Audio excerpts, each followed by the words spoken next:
Hello दोस्तों, नमस्ते, राम राम। मैं हूं अमित चौधरी। स्वागत है आपके अपने YouTube चैनल अमित सर जी के। मैं अपने भाइयों को मैं टॉप 60 MCQ लेकर आता हूं, टॉपिक वाइज लेकर आता हूं और हर सब्जेक्ट जियोग्राफी, हिस्ट्री और सिविक्स तीनों के इतने मोस्ट इंपोर्टेंट टॉपिक डिस्कस करता हूं जो CTET में देखने को मिल रहे हैं हर रोज। ठीक मेरे भाई, तो आज भी पेपर है, उनके लिए भी मोस्ट इंपोर्टेंट है मेरी ये क्लास। ठीक है मेरे भाई, तो इंपोर्टेंट है, शुरू करते हैं क्लास को। टॉपिक वाइज चलेंगे और मोस्ट इंपोर्टेंट हो जाता है आप सभी के लिए मेरे टॉपिक को क्वेश्चन के साथ समझना। ठीक है, ये कुछ टॉपिक से क्वेश्चन उठा सकता है और उठाए हैं, ऑलरेडी मैं करवा चुका हूं। ठीक है भाई, सभी क्लासों में आप देख सकते हो। तो शुरू करते हैं अपनी क्लास को। आज का फर्स्ट क्वेश्चन है, इंपॉर्टेंट है मेरे भाई।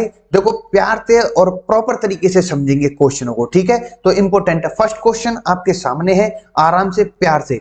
भारतीय कम्युनिस्ट पार्टी का अस्तित्व किस वर्ष में आया था? इंपॉर्टेंट क्वेश्चन है, सीधा सीधा पूछ रहा है क्वेश्चनों को। 1912 में, 1915 में, 1918 में, 1915 में। बहुत से 1920 में लगा कर आए हैं, तो इसका मोस्ट इंपोर्टेंट जो क्वेश्चन का आंसर है 1925 के अंतर्गत है। भारतीय कम्युनिस्ट पार्टी का अस्तित्व किस वर्ष आया मेरे भाई? 1925 में आया, तो इंपोर्टेंट है। तो नेक्स्ट क्वेश्चन आपके सामने है, महात्मा गांधी जी जो थे उनके राजनीतिक गुरु कौन, किसको कहा जाता है, कौन है वो? तो मदन मोहन मालवीय जी हैं, बाल गंगाधर तिलक जी थे, लाला लाजपत राय जी थे, या फिर गोपाल कृष्ण गोखले थे? तो D is the right answer फिर से हो जाता है। गोपाल कृष्ण गोखले के कौन गुरु थे, ये भी पूछा गया क्वेश्चन है, इन सर्च मान लेना आप ये। ठीक है, नेक्स्ट क्वेश्चन आपके सामने है, सारे जहां से अच्छा हिंदुस्तान हमारा, ये स्लोगन दे रहा है और साइड में उनके जो स्लोगन जिसने दिए हैं उनके नाम दे रहा है। प्रॉपर तरीके से मैं टेस्ट सीरीज में करवा चाहूंगा अपने भाइयों के लिए, और कहीं कहीं से क्वेश्चन फिर से लेकर आ रहा हूं अपने साथ सही के लिए। ठीक है, तो ये इसमें पूछा गया है कि सारे जहां से अच्छा हिंदुस्तान हमारा है, उसके रचनाकार कौन है? रविंद्रनाथ टैगोर, इकबाल जी, रहमत अली जी, या भगत सिंह? बहुत से बच्चे रविंद्रनाथ टैगोर लेकर कर आ रहे हैं, तो ये गलत हो जाता है। इकबाल यहाँ पर राइट आंसर हो जाता है मेरे भाई। ठीक है, इसके रचनाकार कौन है? इकबाल जी। ठीक है, नेक्स्ट क्वेश्चन, दीनबंधु के नाम से कौन विख्यात थे?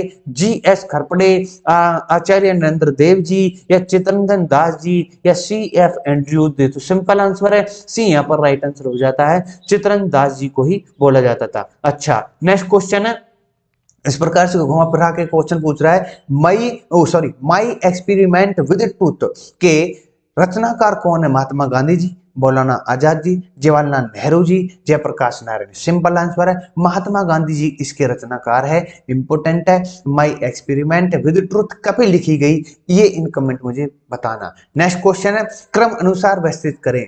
अब इस प्रकार से क्वेश्चन पूछ रहा है, साइमन कमीशन, भारत आगमन, असहयोग आंदोलन, Poona pact, Gandhi Irwin pact? ये इंपोर्टेंट है। अब साइमन कमीशन मैंने आपको बताया था, ये आया था 1928 में। हालांकि बना तो था ये कब मेरे भाई, कब बना था ये एक मिनट, ये बना था 1927 में, पर लेकिन भारत में आगमन 1928 में आया था। असहयोग आंदोलन आपका 1920 में चला था, आप सभी को पता होगी। और पूना पैक्ट की बात करूं तो ये मेरे भाई पूना पैक्ट 1932 में, और वहीं पर गांधी इरविन जो इरविन पैक्ट है, समझौता है, 1931 में। अब आप अंदाजा लगा सकते हो सबसे पहले कौन सा है, तो असहयोग आंदोलन यहाँ पर क्रम अनुसार समझाने हैं। तो दूसरा कौन सा इनमें से? दूसरे दो हैं, तो इनमें से फिर असहयोग आंदोलन के बाद फिर आता है साइमन कमीशन, दूसरा वन। तो ए और डी में बात फंस रही है, बी और सी कट जाते हैं यहाँ पर, दूसरा, और अब पता लग जाएगी आंसर कौन सा है। तो 1928, 1928, 1920, 1928, उसके बाद 1931 जो कि गांधी इरविन पैक्ट है। तो चौथा, मतलब दूसरा, पहला, चौथा, तीसरा, डी यहाँ पर राइट आंसर हो जाता है मेरे भाई। ये सभी के सभी क्रम अनुसार आपसे पूछ रहा है, इंपोर्टेंट क्वेश्चन है। आंदोलनों को सभी को करवाए मैंने, गांधी युग करवा दिए, गर्मपंथी, नरमपंथी सभी के, भारतीय राष्ट्रीय कांग्रेस के बारे में सब कुछ करवा दिया टेस्ट सीरीज में मेरे भाइयों के लिए। नेक्स्ट क्वेश्चन चलो, ठीक है। दांडी यात्रा में गांधी जी ने कितनी दूरी तय करने के लिए नमक कानून विरोध किया था? 248 किलोमीटर, 385, 284, या फिर ये क्रम मतलब पॉइंट बिल्कुल सटीक पूछ रहा है ऐसे भी क्वेश्चन। तो यहाँ पर B is the right answer हो जाता है। 385 किलोमीटर की दूरी तय करी थी नमक यात्रा को तोड़ने के लिए। ठीक है, नेक्स्ट क्वेश्चन, गांधी जी ने किस कानून को काला कानून कहा था? रॉयल एक्ट, मॉन्टेग्यू घोषणा, हंटर आयोग, या कम्युनल अवार्ड? यहाँ पर हंटर आयोग बहुत लगा रही है, तो यहाँ पर royal act is the right answer हो जाता है मेरे भाई, A is the right answer. Royal act वो था कि किसी भी राजनीतिक ग्रुप कोई पंगा करता उसको खामखा उठा ली भाई, तो रॉयल एक्ट ये अंग्रेज लेकर आए थे, जो कि काला कानून कौन कहते हैं, गांधी जी, महात्मा गांधी जी, ठीक है। तो रॉयल एक्ट कब आया, इन मिनट मुझे बताओ, ठीक है। नेक्स्ट क्वेश्चन, चंपारण सत्याग्रह के दौरान महात्मा गांधी जी के साथ कौन थे। चंपारण सत्याग्रह आपको पता होगी, मैंने बताया कि बिहार में है, बिहार का एक जिला है, ठीक है, चंपारण जिला। 1917 में सबसे पहला इनका सत्याग्रह आंदोलन था, किनका, महात्मा गांधी जी। इसका साथ देने वाले कौन थे, वल्लभ भाई पटेल, विनोबा भावे, जवाहरलाल नेहरू, राजेंद्र प्रसाद और अनुग्रह नारायण सिंह, या फिर महादेव देसाई और मणि पटेल। तो सिंपल आंसर है सी, राजेंद्र प्रसाद जी और अनुग्रह नारायण जी, जो कि चंपारण सत्याग्रह 1917 के अंतर्गत हुआ, महात्मा गांधी जी ने किया, ठीक है। इंपोर्टेंट है, बिहार का जिला है और इन्होंने साथ दिया था, मतलब कुल मिलाकर इस आंदोलन में शामिल थे महात्मा गांधी के साथ। चलो नेक्स्ट क्वेश्चन है, कौन आजाद हिंद फौज INA से संबंधित नहीं है। देखो, गुरदयाल सिंह ढिल्लो था, बिल्कुल है, शहनवाज खां भी थे, जनरल मोहन सिंह भी थे, लेकिन RC दत्त नहीं थे। इंपोर्टेंट क्वेश्चन, यहाँ पर निशान लगा लेना, ठीक है। चलो नेक्स्ट क्वेश्चन, स्वराज पार्टी की स्थापना किस वर्ष की गई। सभी को पता होगी, 1919, 1920, 1922, 1930। सिंपल है, 1923 इज द राइट आंसर हो जाता है। स्वराज पार्टी की स्थापना करने वाले मोतीलाल नेहरू थे। मोतीलाल नेहरू कौन, जो कि जवाहरलाल नेहरू जी के पिताश्री थे, ठीक है। इंपोर्टेंट है। नेक्स्ट क्वेश्चन, कांग्रेस का प्रथम विभाजन 1907 में सूरत अधिवेशन में हुआ, और दूसरा विभाजन कब होता है और कहां पर होता है। कोलकाता 1917, मुंबई 1918, दिल्ली 1918, नागपुर 1920। इस प्रकार से पूछ सकता है, बिल्कुल सटीक। जितने भी अधिवेशन हुए हैं कांग्रेस के, भारतीय राष्ट्रीय कांग्रेस के, वो सभी मैंने लिस्टेड वाइज आपको दे दिए हैं, ठीक है। इंपोर्टेंट है, ठीक है। तो मुंबई यहाँ पर राइट आंसर हो जाता है। नेक्स्ट है, किसे लोकप्रिय नाम लाल कुर्ती, जिसको कमीज के रूप में जाना जाता है, वह कांग्रेस समाजवादियों, गलत है। आजाद हिंद फौज के सदस्य, ये भी गलत है। खुदाई खदमगारों को, यहाँ पर ये राइट आंसर हो जाता है, सिंपल है, लाल कुर्ती के नाम से जाना जाता था खुदाई खिदमतगारों को। ये सिंपल आंसर पूछ सकता है आपसे, ठीक है। नेक्स्ट, भारतीय राष्ट्रीय कांग्रेस जब 1947 में देश के विभाजन पर सहमत हो गई, इसका मुख्य कारण क्या था। बताओ आप जब भारत अपना विभाजन करने लगा तो मुख्य कारण क्या था, क्यों इतना मतलब जल्दी किया, और मेन कारण किसको रख करके 1947 में ही आजादी मिली, ठीक है, मतलब विभाजन के तौर पर। तो दृष्ट सिद्धांत उनके लिए स्वीकार्य थे, गलत है बिल्कुल। यह ब्रिटिश सरकार द्वारा थोपा गया था, ऐसे मामले में कांग्रेस विवश थी, ये भी गलत है। ये ब्रिटिश सरकार थोप रही है ऐसे, ठीक है। तो कांग्रेस बड़े पैमाने पर सांप्रदायिक दंगों को टालना चाहती थी, ये सिंपल आंसर है, जो कि दंगे हुए, ठीक है, उसके बाद भी। तो सिंपल आंसर है सी, यहाँ पर राइट आंसर हो जाता है। वर्ष 1919 में पंजाब में हुए क्रूर अत्याचार विरुद्ध स्वरूप ब्रिटिश सरकार से प्राप्त सर की उपाधि किसने लौटा दी थी। तेज बहादुर सुप्रू जी, आशुतोष मुखर्जी, रविंद्रनाथ टैगोर, सैयद अहमद खां। सिंपल है, रविंद्रनाथ टैगोर जी ने अंग्रेजों के द्वारा दी गई, जब ब्रिटिश सरकार द्वारा दी सर की उपाधि को लौटा दिया था 1919 में, जो अमृतसर में जलियांवाला हत्याकांड हुआ था मेरे भाई, ठीक है। चलो नेक्स्ट क्वेश्चन पर, नेक्स्ट क्वेश्चन है, स्वतंत्रता प्राप्ति के समय महात्मा गांधी जी थे कांग्रेस कार्य समिति के सदस्य, या फिर कांग्रेस के सदस्य नहीं थे, या फिर कांग्रेस के अध्यक्ष थे, या कांग्रेस के महासचिव। मैं कुल मिलाकर मेरे भाई बताऊं, कोई से कुछ भी नहीं थे मेरे भाई। महात्मा गांधी स्वतंत्रता के पश्चात, जिस समय स्वतंत्रता प्राप्त हो रही थी अपने भारत को, उस समय कांग्रेस के अंतर्गत महात्मा गांधी कुछ नहीं थे, ठीक है। तो यहाँ पर राइट आंसर हो जाता है मेरे भाई, कांग्रेस के सदस्य नहीं थे, सिंपल आंसर है बी। नेक्स्ट है, जलियांवाला बाग के नरसंहार के समय भारत का वायसराय कौन था, गवर्नर जनरल कौन था, Lord Canning, Lord Ripon, Lord Curzon, Lord Chelmsford. Simple answer है लॉर्ड चैम्सफोर्ड। 1919 में जो 13 अप्रैल के दिन हुआ मेरे भाई, तो उसके लिए इंपोर्टेंट है, जलियांवाला बाग की पूछी गई है, नरसंहार की पूछी गई है, तो उस समय के वायसराय लॉर्ड चैम्सफोर्ड था, ठीक है। नेक्स्ट क्वेश्चन, नेक्स्ट क्वेश्चन है, कौन सी पुस्तक जवाहरलाल नेहरू द्वारा लिखी गई है। ए पैसेज टू में India, my experience with truth, ये तो मैं बता चुका, इंडिया मीन्स फ्रीडम, या फिर डिस्कवरी ऑफ इंडिया। सिंपल है, D is the right answer हो जाता है। नेक्स्ट क्वेश्चन, नेहरू के रिपोर्ट को अंतिम रूप से अगस्त 1928 में आयोजित सर्वदलीय सम्मेलन में स्वीकार किया गया था। इस सम्मेलन की अध्यक्षता किसने की थी, Motilal Nehru, Mahatma Gandhi, Jawaharlal Nehru, doctor Ansari. Simple answer है डॉक्टर अंसारी ने की थी, डी यहाँ पर राइट आंसर हो जाता है। नेक्स्ट क्वेश्चन पर चलते हैं। नेक्स्ट क्वेश्चन आपके सामने है, 1923 ईस्वी में चित्तरंजन दास एवं मोतीलाल नेहरू ने कहां स्वराज पार्टी की स्थापना करी। देखो चित्तरंजन दास जी, सीआर जी ने और मोतीलाल नेहरू 1923 में भी मैंने बताया था, ठीक है, इंपोर्टेंट है। कहां पर? पटना, इलाहाबाद, लखनऊ, वो क्षेत्र, वो स्थान, वो जिला या वो क्षेत्र पूछा गया है यहाँ पर, तो B is the right answer हो जाता है इलाहाबाद के अंतर्गत। इसके बाद कुछ समय पश्चात मोतीलाल नेहरू जी की मृत्यु हो जाती है, तो ये पार्टी कुछ नहीं रहती है, खत बिखर जाती है कुल मिलाकर। भारत की संघीय व्यवस्थापिका को किस नाम से जाना जाता है? अब आगे सिविक्स, संविधान से रिलेटेड कुछ क्वेश्चन, संसद से पूछे जाने वाले क्वेश्चन इंपोर्टेंट है, क्या पता पूछेगा इससे। भारत की संघीय व्यवस्थापिका को किस नाम से जाना जाता है? लोकसभा, राज्यसभा या प्रतिनिधि सभा या संसद? सिंपल है, डी यहाँ पर राइट आंसर हो जाता है। नेक्स्ट है, भारतीय संसद के कितने सदन है? एक है, दो है, तीन है, चार है? निम्न सदन, उच्च सदन, दो सदन है, तो सिंपल है, B is the right answer हो जाता है। संसद के किस सदन के प्रतिनिधि सभा भी कहा जाता है? प्रतिनिधि सभा किसको कहा जाएगा? लोकसभा, राज्यसभा, उपरोक्त दोनों या फिर इनमें से कोई नहीं? यहाँ पर राइट आंसर हो जाता है ए, प्रतिनिधि चुनकर जाते हैं लोकसभा के अंतर्गत। एमपी जो होते हैं, मेंबर ऑफ पार्लियामेंट जो होते हैं, वो प्रतिनिधि होते हैं, जनता द्वारा चुने जाते हैं, तो उसको ही प्रतिनिधि सभा कहा जाता है। ए सिंपल आंसर है।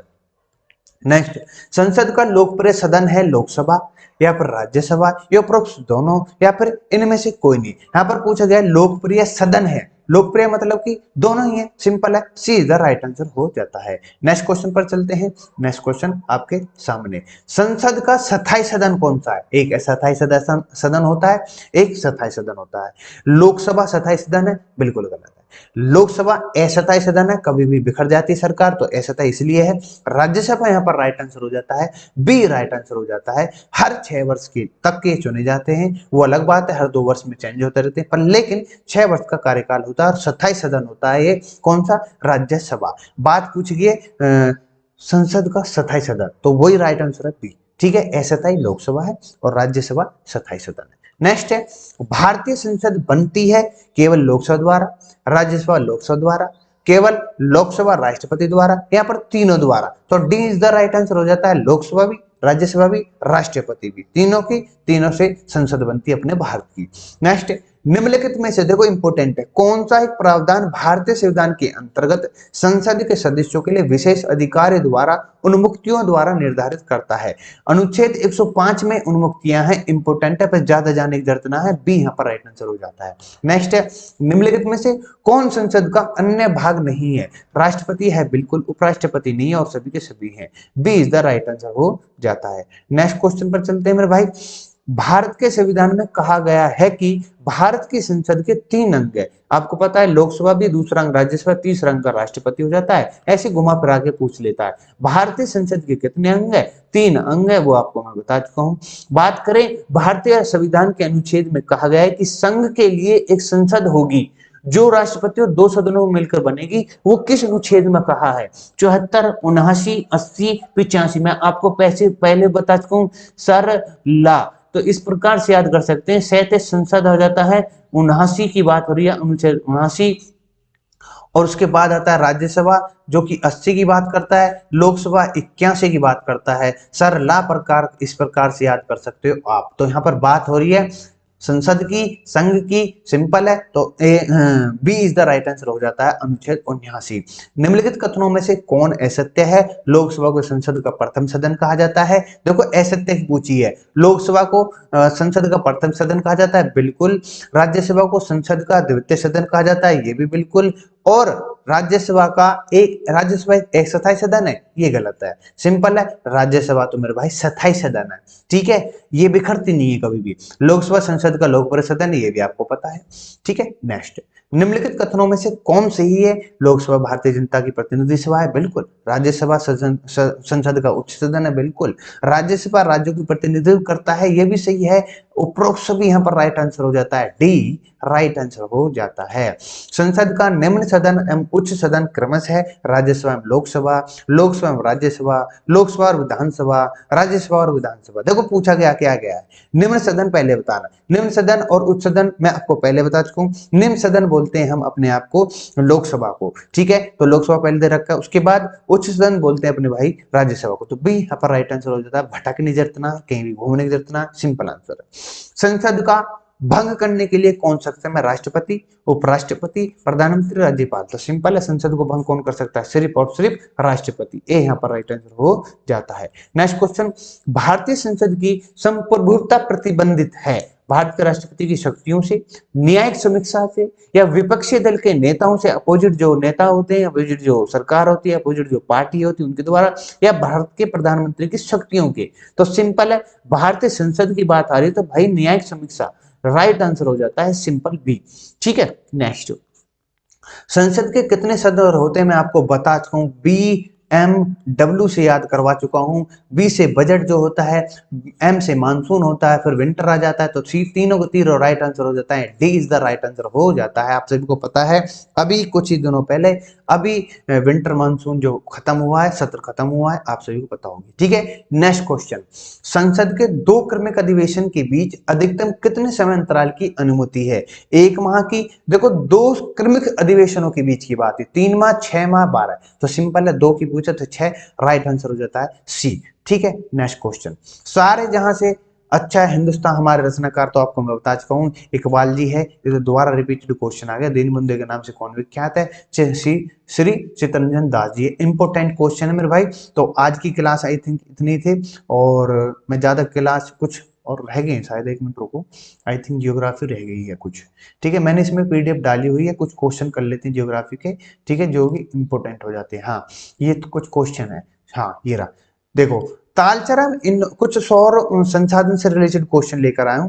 ठीक है, तालचरम इंदौर उल्लेखनीय परमाणु संयंत्रों से जल विद्युत शक्ति संयंत्र हेतु, या भूतापीय शक्ति संयंत्र हेतु, या फिर तापीय शक्ति संयंत्र हेतु। तो सिंपल है, तापीय संयुक्त शक्ति जो संयंत्र हेतु से रिलेटेड है तालचर और इंदौर, ये कहां पर है? इन कमेंट मुझे बताओ।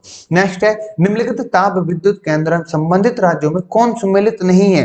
कहां पर ताप विद्युत केंद्र है और वो रिलेटेड करके बताने आप। ओबरा उत्तर प्रदेश में है, विंध्याचल मध्य प्रदेश में है, तालचर उड़ीसा में है, बिल्कुल कोरबा छत्तीसगढ़ में है। यहाँ पर राइट आंसर हो जाता है यही डी। इस सम्मिलित नहीं है तो कोरबा, कोरबा कहाँ मिलेगा ये मेरे भाई? ताप विद्युत केंद्र छत्तीसगढ़ में मिलेगा, मध्य प्रदेश में नहीं है, तो डी यहाँ पर राइट आंसर हो जाता है। नेक्स्ट क्वेश्चन, एक और है, भारत की प्रथम जल विद्युत परियोजना है कृष्णा नदी पर शिव समुद्र परियोजना, शरावती नदी पर महात्मा गांधी, या फिर कावेरी नदी पर शिव समुद्र योजना। सिंपल है भाई सब पता होगी, कावेरी नदी पर शिव समुद्र परियोजना इंपोर्टेंट है, भारत की प्रथम जल विद्युत परियोजना है, इंपोर्टेंट है। कावेरी नदी कहां से निकलती है? महाराष्ट्र से, केरल से, कर्नाटक से। इन कमेंट बताओ।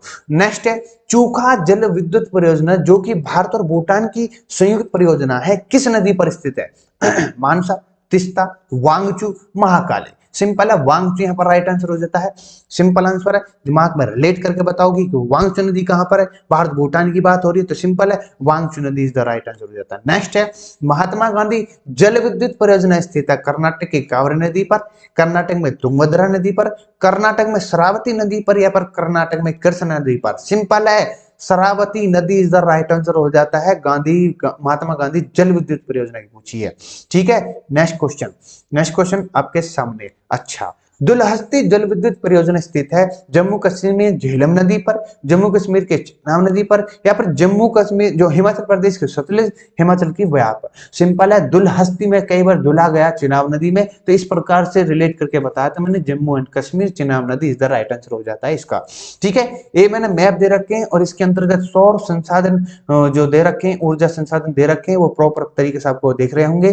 राजस्थान में भी है रावत भाटा परमाणु ऊर्जा संयंत्र, उत्तर प्रदेश में नरोरा है, राजस्थान परमाणु ऊर्जा संयंत्र आपको पता होगी। नेक्स्ट है, काकापारा, ये गुजरात में है। ठीक है, महाराष्ट्र में तारापुर है, कर्नाटक में कैगा है, और मेरे भैया तमिलनाडु में कुंडल परमाणु है, कलपक्कम है। अच्छा, आपको सबसे पहले बताना सबसे पुराना सौर ऊर्जा या परमाणु संयंत्र ऊर्जा संयंत्र कौन सा है? इन कमेंट मुझे बताओ। ठीक है, सबसे पुराना, तो सिंपल आंसर इसका, तो इन कमेंट मुझे बता देना मेरे भाई। ठीक है, तो आज की क्लास इतने ही थे मेरे भाई, और इंपोर्टेंट है, सभी चीजें इंपोर्टेंट है मेरे भाई, कहीं भी कुछ भागने की जरूरत ना है। जो टॉप 16 ने भी लगा रहा हो तो वो पेपर क्रैक करेगा 101%। ठीक है, तो मैं हर टॉपिक को इस तरीके से एनालिसिस करता हूं कि इस टॉपिक से 100% एक या दो क्वेश्चन अटकेंगे। ठीक है, तो सभी चीजें मैंने करवा दी अपने भाइयों को। आपको कोई भी दिक्कत हो अभी मैं डाल दूंगा, अभी डाल दूंगा केला गैली इसके टॉप 60 क्वेश्चन की। ठीक है, आप इसको रिवीजन कर लेना तुरंत झटके से। ठीक है, तो विदा लूंगा अपने भाइयों से। नमस्ते, राम राम, जय हिंद, जय भारत।